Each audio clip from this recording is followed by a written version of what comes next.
Góðan daginn. Aðeins að laga þetta. Það klikkar alltaf aðeins. Við erum duglegir strákar og við erum ekki lengi að redda því. Maður aðra fyrir mestu. En við segjum allt gott í dag, eða ekki? Góður dagur í dag og það komið febrúar, það var að styttast í vorið og fuglasönginn og reiðurgerðin alla saman og allt saman það. Þannig að hringrásin lætur ekkert að sér hæða, hún bara er. Og við erum inn í þessar hringrás og tökum þátt í lífinu eins og það snýr að okkur hverju sinni og það snýr alltaf einhvern veginn að okkur, hvort sem er í dag eða á morgun. Hvernig morgundagurinn lítur út, vitum við ekki. En við vitum allt það að loknum þeim degi. En einnig það svo sem er allt óráðið því að þú veist ekki hvernig þú ferð. Aha. Það er nú gott að þurfi ekki að vera að pæla mikið í því. En eitt er alveg 100% visst að það gerist. En við erum upp í dag og Drottinn er hinn sami og við þekkjum hann og hann er að bjóða okkur góðan dag, já. Og við gerum eitthvað fallegt í þessum degi. Höfum við velt í fyrir okkur hvað það væri? Ég veit það ekki. Við einhvern veginn bara erum inn í þessum degi og látum hann líða svona bara mínútu fyrir mínútu og gerum það sem við þurfum að gera og kannski eitthvað aðeins meira heldur en það við þurfum að gera. En ég held að verkefnalausin maðurinn ekki nema það fái bara yfir sig letikast og það er allt í lagi að fá yfir sig letikast en ég held að menn sé nú að sýsla einhvað fyrir sig þó ekki sé annað. Þannig að verkefnalaus trúi ég ekki að með aðri sé nema bara stund og stund. Þess að við vorum að tala áðan, hann svo detti inn í eitthvað letikast og það held ég sé alveg heilbrigt. En ef maðurinn hins vegar fæst ekki í neitt, hangir bara yfir sjálfum sér, þá er það alveg skýrt merki til viðkomandi þunglyndi. Þunglyndi er nefnilega víðar en við hyggjum. Það er mjög algengt þetta þunglyndi og af hverju. Það er nú svo margar ástæður fyrir því. Fyrst og fremst er þetta ágæta umhverfi okkar kannski sjaldnast alveg í lagi. Og við mótustum svolítið af umhverfinu okkar. Og hlutirnir kannski í kringum okkar eru ekki alveg eins og við vildum. Akkur eru þeir ekki eins og við vildum. Kannski eru við ekki að búa okkur til þær aðstæður að umhverfið okkar verði svona sem okkur svona lindir við. Þannig að þú sér það þarf að gera alveg hellinga verkum og hlutum svona til þess að lífi mann sé nú svolítið bjart. Þú kölluð og kallaður til þess að lifa í birtu, ekki myrkri. En ef þið leiðist liðlangan daginn, reynda þekki enga mann sem leiðist liðlangan daginn, að þá ert þú aldeilis bara að draga yfir því sorta og ský, myrkvað ský. Og viltu vera þar? Ég veit það ekki, það held ég ekki. Þannig við höfum leiðirnar. Það er að rífa sig upp úr þessu. Þess vegna eru starfsamar hendur svona lykill að svo mörgu. Hefurðu starfsamar hendur? En þú getur alveg fengið þær. Það er enginn fæddur með eitthvað starfsamari hendur heldur en önnur manneskja. En hins vegar munurinn á þarna er bara hvað þú velur. Hvernig viltu lifa þínu lífi? Já, þú vilt vera glöð manneskja og kát og hress og allt saman það og horfir kannski til einhvers ægilegs jaka sem þú tekur ofan fyrir og hann er alltaf svo glaður, segirðu. Vertu bara þessi glaða manneski eins og hann. og apað eftir viðkomandi að þessu leyti. Akkur hann alltaf kátur og gladur? Af því hann hefur gert líf sitt svona. Öndverti þig sem alltaf í þungum þanga. Það er náttúrulega enginn alltaf í þungum þanga, en sumir fara þangað oftar en aðrir. Það held ég megi nú alveg fullyrða. Þessi þeir kunni ekki almennilega að takast á við umhverfið sitt, sjálfan sig einkum og sérlagi.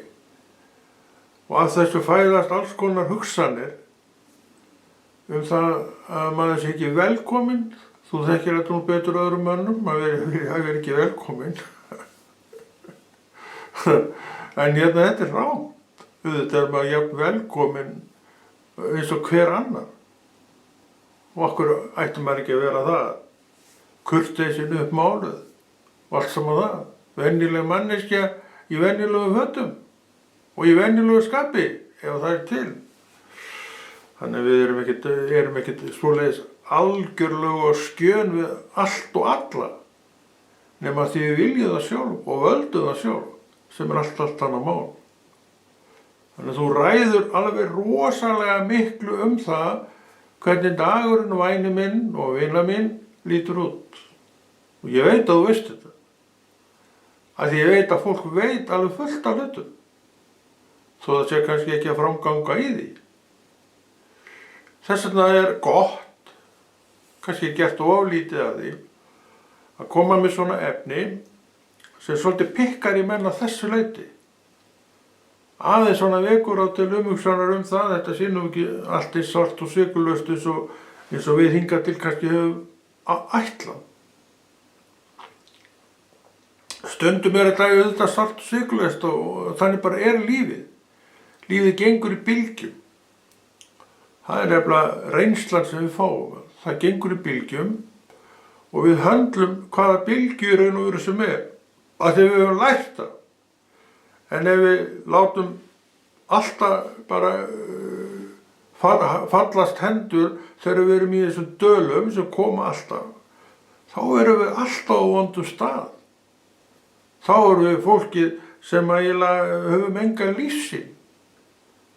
Og því að þetta gerist í öllum mönnum og konum að menn eru á toppunum, þá voru það alveg í banastuði, svaka gaman, og ég tek undir það er svaka gaman þá. En svo fer þetta að rúlla, fer fólk að byrja að ganga niður brekkuna. Og það, í hverri brekku er dýpsti punktur og þú endar það. En hvernig vinnur úr þínum aðstæðum á leiðinni niður? Hefur lært eitthvað af lífinu? Og þú getur sagt núna, já, það er einn af þessum dögum. Ég verð að takast á við það, nákvæmlega. Okkur er boðið að takast á við þessa daga sem eru, maður getur alveg viðurkennt, eru hundleiðilegir. En við getum alveg gert á aðeins minna en hundleiðilega með því að vera með, reyna að tósa upp jákvæðnina. Hver gerir það ef ég vill ekki gera það? Staðið þeir að vera bara eitt fuss og svei og allir vondu við mig og allt saman það. Það er ekki rétt, svo fyrir þetta er þetta mjög rangt. Það er ekki allir vondir við þig. Það er ekki allir vondir við mig. Margir eru bara mjög góðir við mig.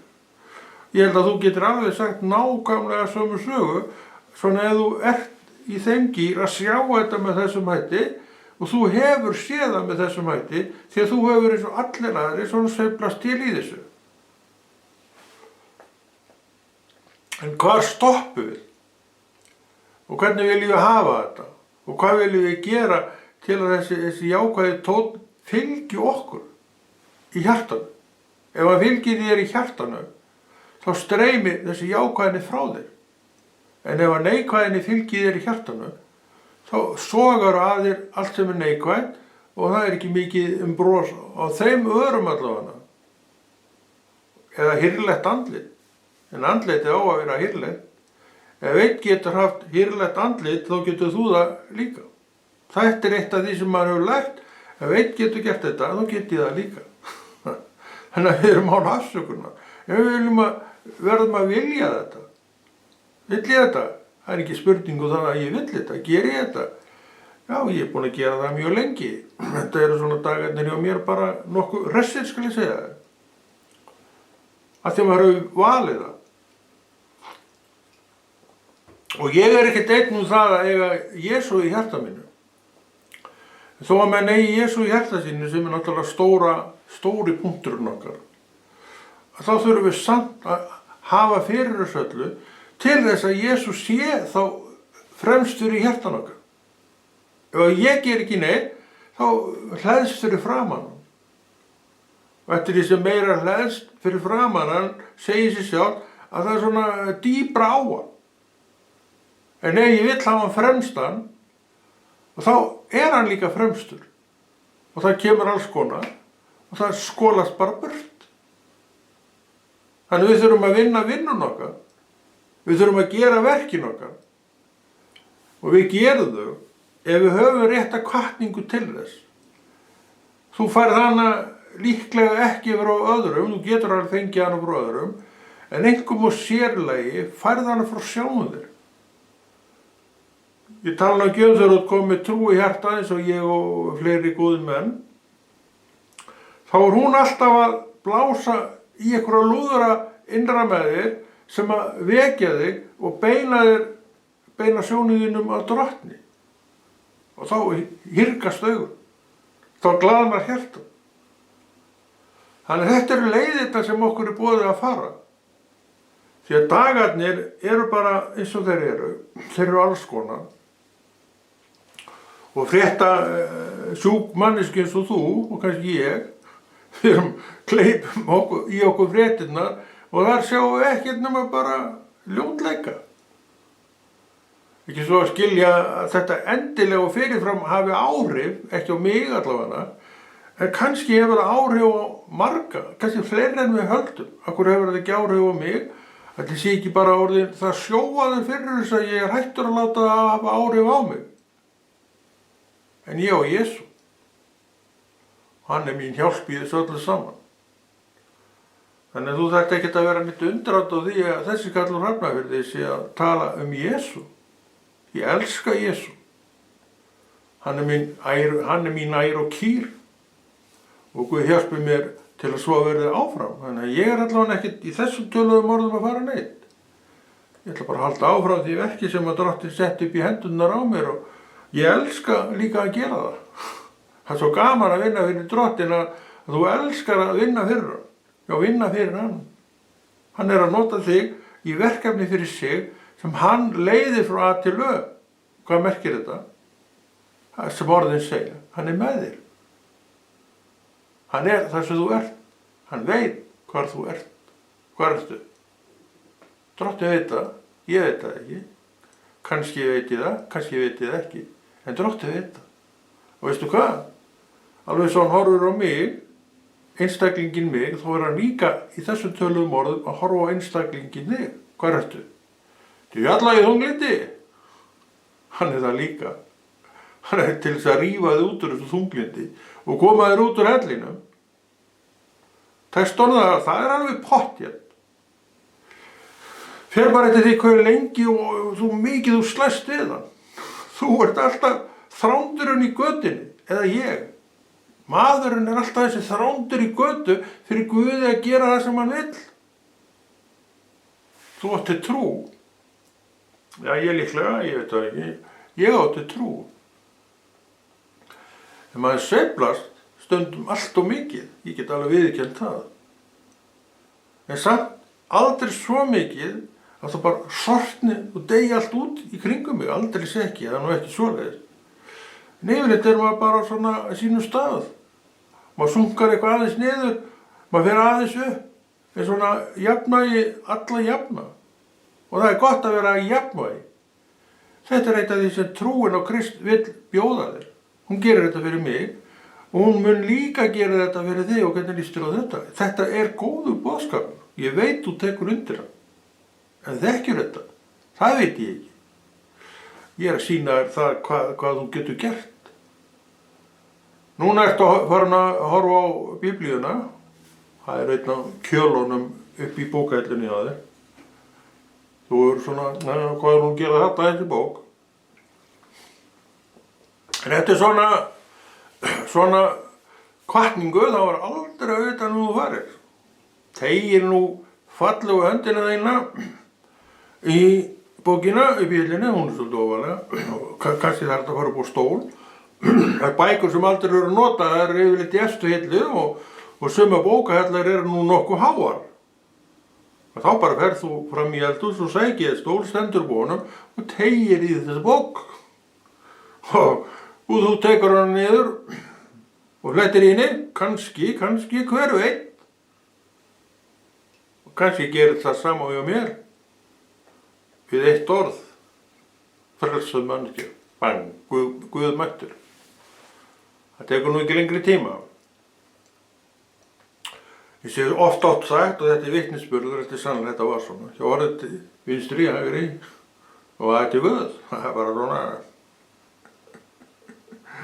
Þetta er á bingo, eins og við segjum. Þannig var það hjá mér. Og þetta bingo er ennþá bingo, þegar ég er ennþá að lofa Guð. Hvað? Það er nú verið 40 ára væni minn. Svo fljótt að líða. Og þá var ég, já, það er ekki komið 40 ára, það er nálægt. Ég var þessu yngri þá.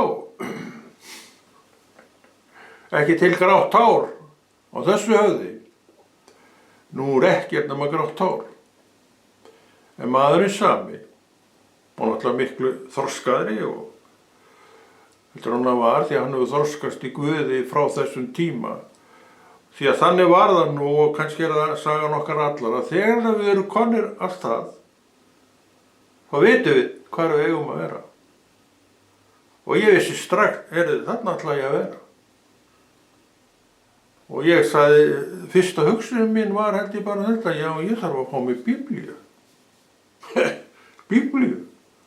Ekki nú að hafa kjölunat upp í hillu. Það var nú ekki einu sinni hjá mér kjölurinn, því að það var aldrei til Biblía þar sem ég var. Ég átti fullt af bókum, Sven Hassel og fleiri bækur, maður snöður honum. Alveg las kynstirinn öll eftir Sven. En svo, það var engin Biblía, ég vissi náttúrulega reyndar að ég átti enga Biblíu, þannig ég fór ekkert að leita að henni. Ég sagði sjálf mig að það kom til mig svona hugsun, þú eru að fá þig Biblíu. Og ég bara bang, já, ég þarf Biblíu.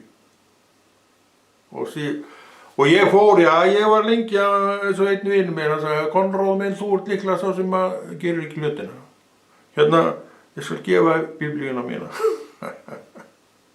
Þannig eignaðist ég nú mína fyrstu Biblíu, ég keypti hana nú, ég var nú ekki maður til að kaupa hana, en mér var gefið núna góðum vini.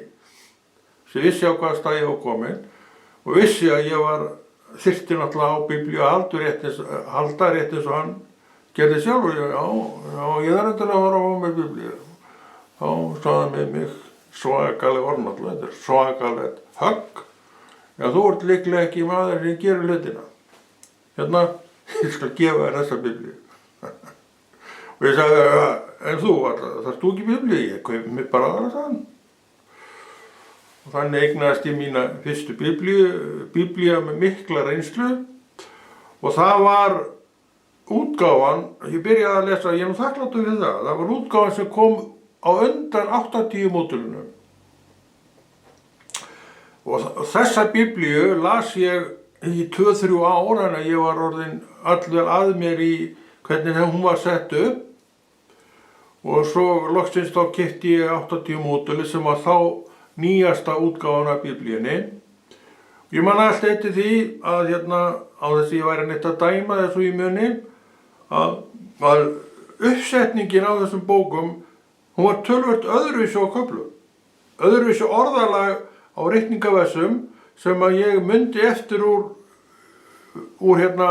eldri bókinni, því ég las hana náttúrulega spjald hana milli aftur og aftur eins og maður gerir með orð Guðs.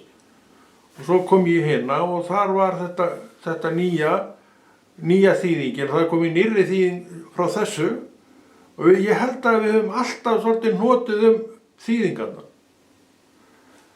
Ég naut þýðingarnar á þess að ég væri neitt kannski að væla yfir því og við margir hafa notið nýju þýðingarna og bara mjög alvarlega.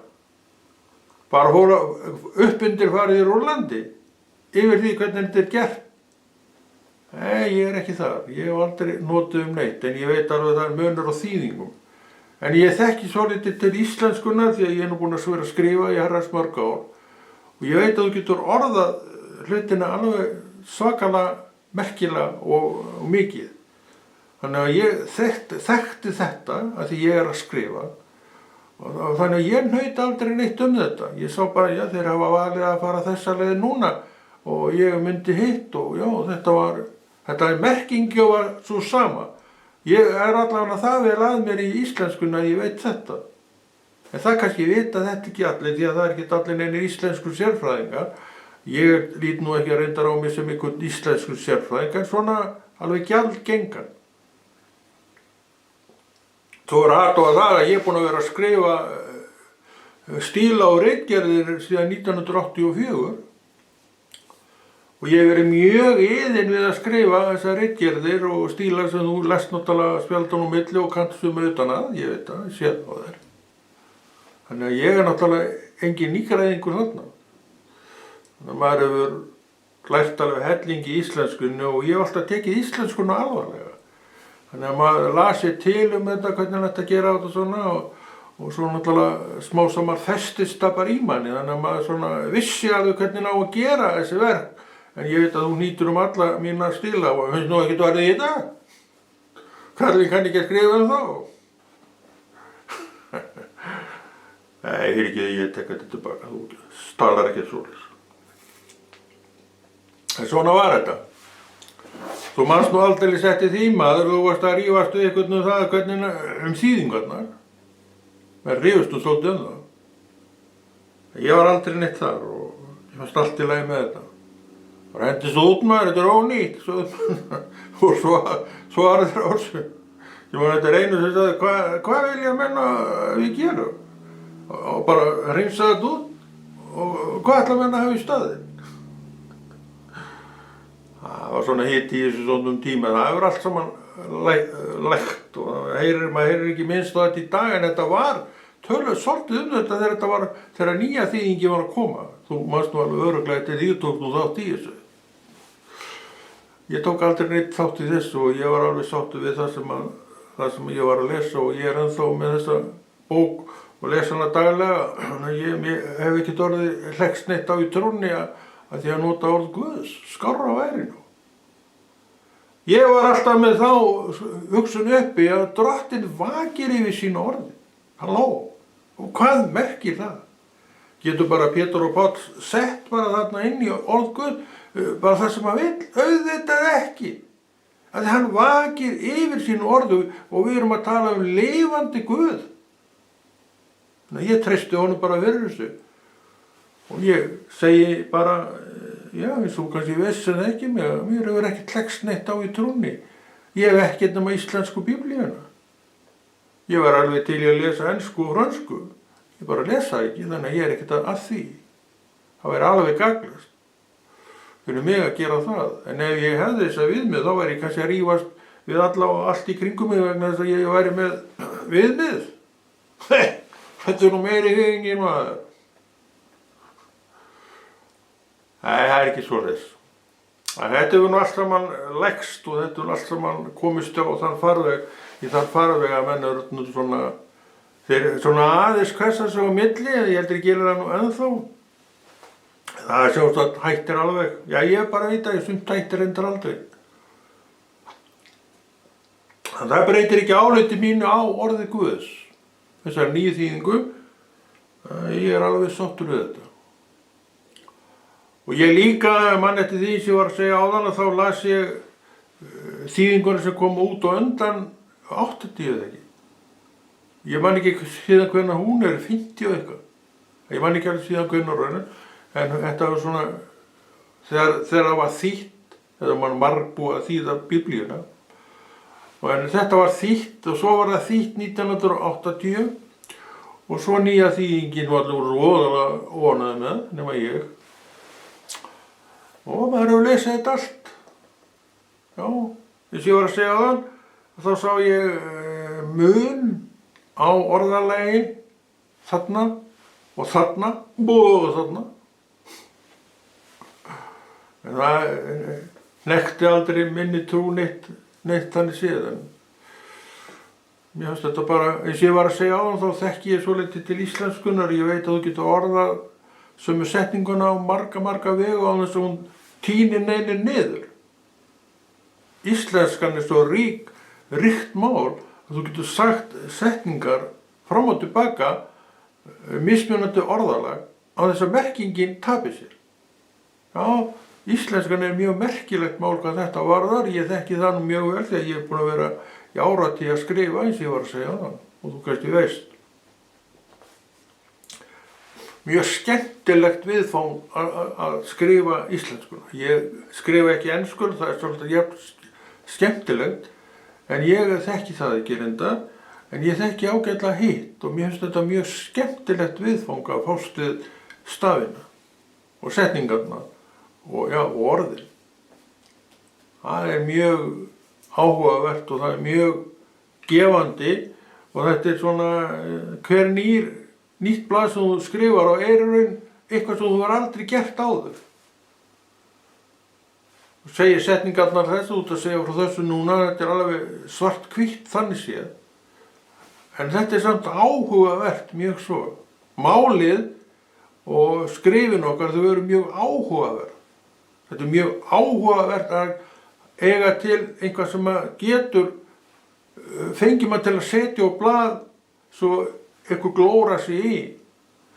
Og því að ég get þetta, þá geta það allir, sá sem kann að skrifa, hann getur það. En alveg svo ég og allir hinir, það sleppur enginn þetta, hann þarf að vita hvernig hann á að setja upp stíl.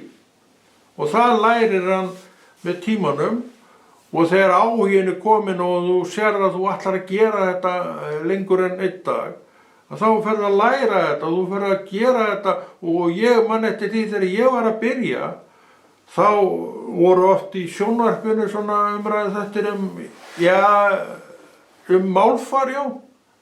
Ég veit ekki hvort það er nú, allavega var það þá. Og þetta voru bestu þættirnir í þann tíð maður, ég alveg gleypti þá í mig. Og ég lærði alveg helling af þessu fólki sem var að tjá sig. Hvernig maður á að gera þetta, hvernig maður á að segja þetta og svona, þannig að maður getur alveg leitað að fræðslu. En þú verður þó að vilja það. Þú verður þó að brjóta odd af oflætið þínu að vilja taka við einhverju kennslu, en stundum er það þránturinn í Guð okkar, að við viljum ekki taka við neitt í kennslu.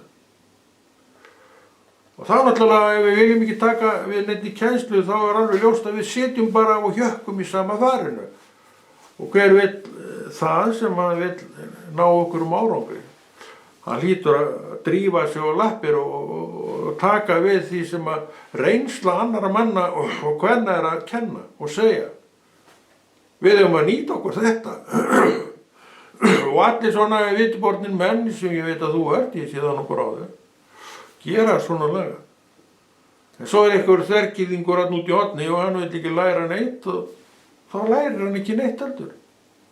Punktur og eftir, með ráða alveg sinni vegferð sjálfur. En orð Guðs er ein bók, ég er 66 bækur endan. Og ég les alltaf Nýja testamentið meira en gamla. Ég les náttúrulega Gamla testamentið en ekki mikið. Eins og ég oft sagt, þá er ég ekki fróðasti maður Gamla testamentið, en ég hygglust alveg bendi á það ef þarf. En ég hef lesið orð Guðs spjaldan á milli síðan ég frelsaði frá 89 eða frá því ég eignaðist Biblíu. Gerir það daglega frá þeim tíma að varla sleppt úr degi, eða kannski 2-3 eitthvað svoleiðis, en ég sleppi helst ekki úr degi. Þetta er bara orðið partur af prógraminu. Að lesa, ég les ekki mikið, og ég hef oft sagt frá því að ég les alltaf einn kafla. Og ég lærði þetta af þessum ágæta vini mínu sem að svona kom mér til trúar, sagði við að þú ert líklega maður sem gerir ekki verkin og réttir mér sína Biblíu. Hann kenndi mér svona grunnlínurnar, kenndi mér það sem hann notaði og ég tók upp og notaði þessar aðferðir og það var að lesa til að mynda einn kafla á dag. Það hef ég gert allar götur, 1 kafla á dag. Það er ekki mikil lesning, en 40 árum seinna þá ertu kannski orðið býsna fróður þessi mál. En þú gerir þetta alltaf. Þú ert ekkert að þessu til þess að geta sagt þetta 40 árum seinna, ég lesa á hverjum degi. Þú ert að þessu fyrir sjá að þig. Þú ert að þessu til þess að þín trú haldist við og það kemur vöxtur af verkunum. Í Jesú nafni. Þetta er Jesú nafn að lesa. Ekki nema Jesú nafn. Og það kemur vöxtur af því. En eitthvað sem maður þarf að gera. Ég segi að þú getur í hvaða aðstæðum sem þú ert fundið tíma til að lesa orð Guðs. Ég man ekki alveg hvenær ég gerði þetta þegar ég var í vinnunni, en ég gerði það alltaf þar. Sennilega hef ég gerði það á kvöldin alveg rétt. Ekki samt áður ég fór að sofa, en svona einhvers staðar að kvöldinu þá las ég kaflann minn. En svo aftur á móti þegar ég fór að vinnumarkaðnum, þá geri ég þetta sem fyrsta verk mitt á morgni dags þegar ég vakna. Ég vakna oft snemma. Og það er yfirleitt fyrsta verkið mitt að lesa kaflan í Biblíunni. Öll þessi ár þá hef ég gert þetta svona og varla sleppt úr degi. Þannig að þú sér að ég er náttúrulega búinn að renna í gegnum Nýja testamentið ótal sinnum. Ég veit ekki hve oft, en ég er búinn að gera það ótal sinnum og þú sér það hlýtur að vera niðurstaðan ef að maðurinn gerir þetta eins og segir á hverjum degi. Hann er búinn að vera trúaður í hátt í 40 ár á einum minn. Það er nokkuð margir mánuðir.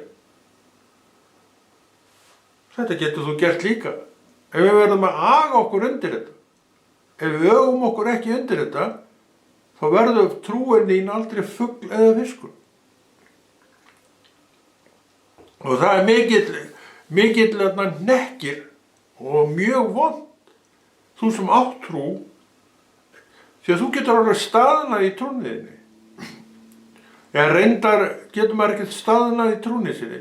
Ef þú stoppar, þá bara fer að setjast yfir trúnaðina þoka og svo bara er hún týnd þarna í þokunni. Það ráðist á þetta. Ef ég myndi stoppa, þá kemur árásirnar alveg í kalli. Og svo byrjaði bara að myndast þoka yfir þetta orð og ég kannski fyrir löngu hættur að hugsa það. Þannig að það er ýmislegt í gangi. Við trúum á lifandi Guð og við tölum Jesús sem bara eitthvað í veruleikanum okkar. Og hann er þetta. Hinn er það líka. Hann er í veruleikanum okkar. En hver er herra þinn? Það er spurning. Þú ert með herra yfir þér. Minn heitir Jesús. En ef ég ræki vanræki hann, þá fæ ég annan herra sem ég vil ekki einu sinni nefna nafnið á. Þannig að þetta er haldreipið mitt, það er Jesús. Og Jesús blæs í lagið þetta. Þannig að maður er alltaf við þetta. Maður er alltaf hugsandi þetta. Og hefur gert í alla þessa áratugi og ár, já, hefur maður hugsað þetta. Maður er alltaf að hugsa þessi mál. Það er ekki að vera geggjun. Ég veit ekki hvað þér finnst vera geggjun, en þetta er sannleikur. Þannig að þú ert að vera vakinn og sofinn yfir trúnniðinni og ef þú ert vakinn og sofinn yfir trúnniðinni þá líka farnast þér vel og þér hlekkist ekkit á sem er nú stóri sannleikurinn í málinu og þú vext. Ekki til að belgja þig út, þú vext að þú vilt vaksa. Þú vilt ekki vera bara barn í trúnni. Þú vilt þroskast, þú vilt fullorðnast í trúnni og þá eturðu þá fæðu sem orðið er. Já, orðið er fæða. Og þú vinnur verkin og Drottinn segir, það er verk að trúa á mig.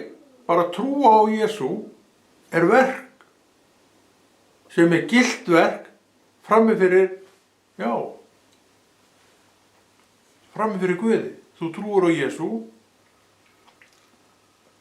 Og þú getur alveg haldið því áfram, en þú vilt það ekki, ef þú gerir ekki til þess, þá náttúrulega heldur þú ekkert áfram. Það væri mikið tjón, hvað sem það væri fyrir mig að þig, ég vildi ekki halda áfram. En ég var semst að vinna þessi verk og gera þessi verk og vera undir þessum verkum, og ég geri það fyrst og fremst vegna þess að ég vill það sjálfur. Annar kemur ekki til greina hjá þessum einstaklingi en að gera þessi verk. Ég veit ekki, ég reyndar hef ekki þá sögu að segja, ég hef aldrei orðið fyrir einhverju afkasti vegna þess að ég trúi. Þegar ég frelsaðist, ég var einmitt að hugsa það daginn, þegar ég frelsaðist, þá er ég ekki einn af þessum skrýtnu trúuðum mönnum, ég man aldrei eftir því.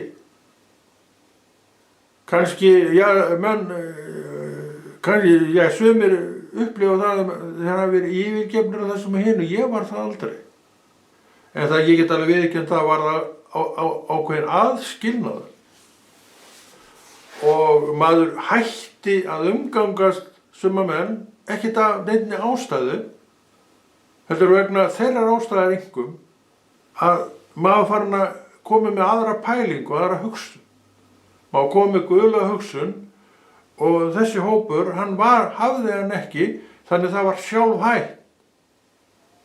Og ég sneri mér að trúuðum mönnum og konum og þar ennþá, en hinir allir eru þar sem þeir alltaf voru.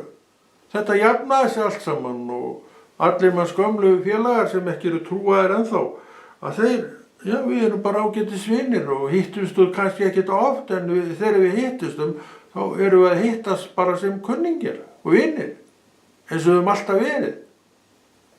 Þannig að það breyttist aldrei neitt þetta hjá mér, en maður heyrir kollsteypur sumstaðar.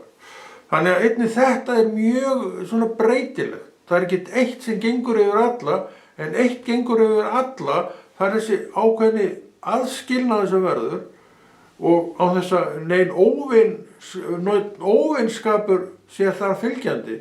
Bara þú ert komin að þennan stað, ok, og þú ætlar að vera það. Hinir eru áfram á sínum stað og þeir ætla að vera það. Ok, það er engin samgangur, en ef Guð vill, ég hugsaði þetta alltaf þar, ef Guð vill, þá getur hann alveg komið þess á aftur. Hann gerði það í mínu tilviki og ég er mjög þakkláttur fyrir það. Þó við séum ekki inn á Gablikóri og öðrum, þá veit ég alveg að við erum þessi vinir áfram, eins og við vorum alltaf. Og það þykir mér mjög vænt um. Þannig að Konni er ekki skrýtni trúaði kallinn í hópnum. Jó, hann er trúaður og þetta er ágætis nógi, segja menn. Stórleis bara það.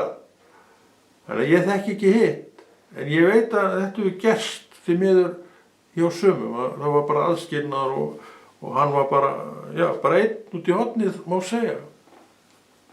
En þó ekki einn, hann átti náttúrulega sitt samfélag og rekti sínar safnaðar samkomur og allt saman það. Hann var þeim megin bara og leið bara mjög vel.